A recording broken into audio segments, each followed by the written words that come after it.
এই রমজানে একটি নামাজের কথা বলবো, শত কষ্ট হলেও এই নামাজটা আপনি ছাড়বেন না, একবার হলেও এই নামাজটা আপনি পড়বেন।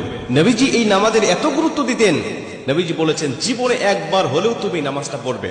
এই হাদিসটি ইবনে মাজাহ শরীফের, তিরমিজি শরীফের এবং আবু দাউদ শরীফের 1297 নম্বর হাদিসের মধ্যে এই হাদিসটা বর্ণনা হয়েছে এই নামাজের কথা। নবীজি তার চাচা আব্বাস রাদিয়াল্লাহু তাআলা আনহুকে ডাক দিয়ে বলেন, চাচা আমি আপনাকে এমন একটি নামাজের কথা বলছি, এই নামাজটা আপনি প্রতিদিন একবার হলেও আপনি আদায় করবেন। চাচা যদি প্রতিদিন সম্ভব না হয়, অন্তত সপ্তাহে একবার হলেও আপনি নামাজটা পড়বেন। যদি সপ্তাহে সম্ভব না হয়, তাহলে আপনি মাসে অন্তত একবার এই নামাজটা আদায় করবেন। চাচা যদি মাসেও আপনার পক্ষে কষ্টকর হয়ে যায়, বছরে একবার পড়বেন। যদি বছরেও না পারেন, জীবদ্দশায় অন্তত একবার হলেও নামাজটা পড়বেন। কারণ এই নামাজটা এত পাওয়ারফুল নামাজ।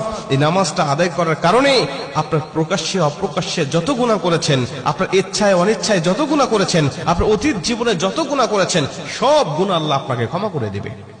চাচা এই নামাজটার নিয়মটা একটু ব্যতিক্রম। এই নামাজটাকে বলা হয় সালাতুত তাসবিহ। এই নামাজের মধ্যে অতিরিক্ত কিছু তাসবিহ পাঠ করতে হয়।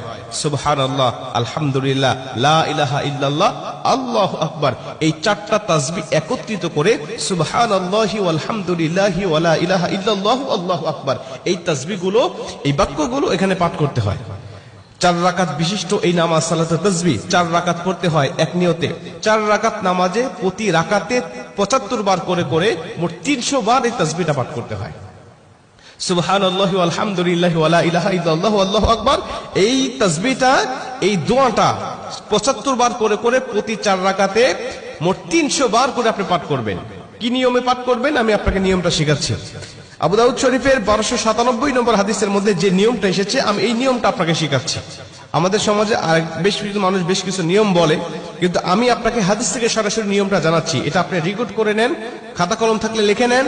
প্রয়োজনে এটা যত সোশ্যাল মিডিয়াতে যাবে, ফেসবুক ইউটিউবে যাবে, এটা আপনি সেভ করে নিজ আইডিতে শেয়ার করে রেখে দিবেন, যাতে আপনিও শিখতে পারেন, অন্য মানুষকে শিখাতে পারেন।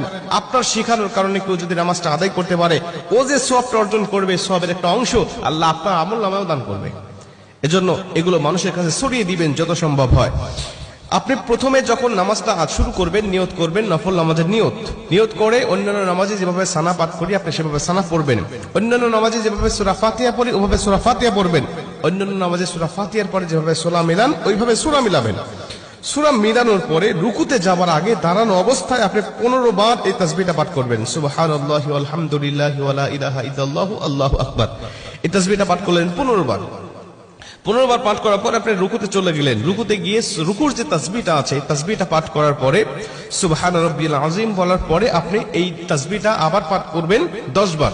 সুবহানাল্লাহি ওয়াল হামদুলিল্লাহি ওয়া লা ইলাহা ইল্লাল্লাহু আল্লাহু আকবার, এই 15 বার আর 10 বার 25 বার। এরপরে আপনি রুকু থেকে উঠে দাঁড়ালেন, দাঁড়ানোর অবস্থায় আপনি আবারও 10 বার পাঠ করবেন। তাহলে হলো 10 আর 25 35 বার। এরপরে আপনি রুকুতে চলে যাবেন। রুকুতে গিয়ে রুকুর তাসবিহটা পাঠ করার পরে আবারও পড়বেন 10 বার। এই হলো 35 আর 10 45 বার। এরপরে আপনি রুকু থেকে আবার উঠে বসে পড়লেন। বসার পরে আপনি আবার পড়বেন 10 বার। 45 আর 10 55 বার। এরপরে আপনি আবার রুকুতে চলে যাবেন। রুকুতে গিয়ে রুকুর তাসবিহ পাঠ করার পরে আবার পড়বেন 10 বার। এই হলো 10 আর 55 65 বার। এরপরে রুকু থেকে যখন উঠবেন, উঠে প্রথম রাকাতে আপনাকে দাঁড়াতে হবে। না দাঁড়িয়েই আপনি বসা অবস্থায় আবার 10 বার পাঠ করবেন। এই হলো 65 আর 10 75 বার। দ্বিতীয় রাকাতে ঠিক একই নিয়মে, তৃতীয় রাকাতে ঠিক একই নিয়মে, চতুর্থ রাকাতেও একই নিয়মে, এই 4 রাকাতে 75 বার করে করে যখন 300 বার পাঠ করে আপনি সালাম ফিরিয়ে নামাজটা শেষ করবেন, সালাতুত তাসবিহ নামাজটা আপনার আদায় হয়ে গেল। এই নামাজ শেষ করে আল্লাহ পাকের কাছে আপনি দোয়া করবেন, যেভাবে ইচ্ছা চাইবেন আল্লাহ পাক আপনার দোয়াটাকে কবুল করে নেবে। আমরা দেখেছি বেশ কিছু পিকচারের মধ্যে, বেশ কিছু জায়গায়, বেশ কিছু লেখায় আপনি এই নিয়মটা বর্ণনা করার পাশাপাশি একটু ব্যতিক্রম বর্ণনা করা হয়েছে, যে শেষ রাকাতে সেজদা থেকে উঠে বসে না পড়ে রুকুতে যাওয়ার আগেই মোট 25 বার পড়তে হবে। অর্থাৎ রুকুতে যাওয়ার আগে 10 বার আর সানা পড়ার পরে 15 বার। এই নিয়মটা বর্ণনা করা আছে, কিন্তু হাদিস শরীফের মধ্যে আমি যেটা বললাম এই নিয়মটা বর্ণনা করা আছে। অতএব এই নিয়মে যদি আপনি নামাজটা আদায় করেন, আশা করা যায় আপনার নামাজটা কবুল হয়ে যাবে।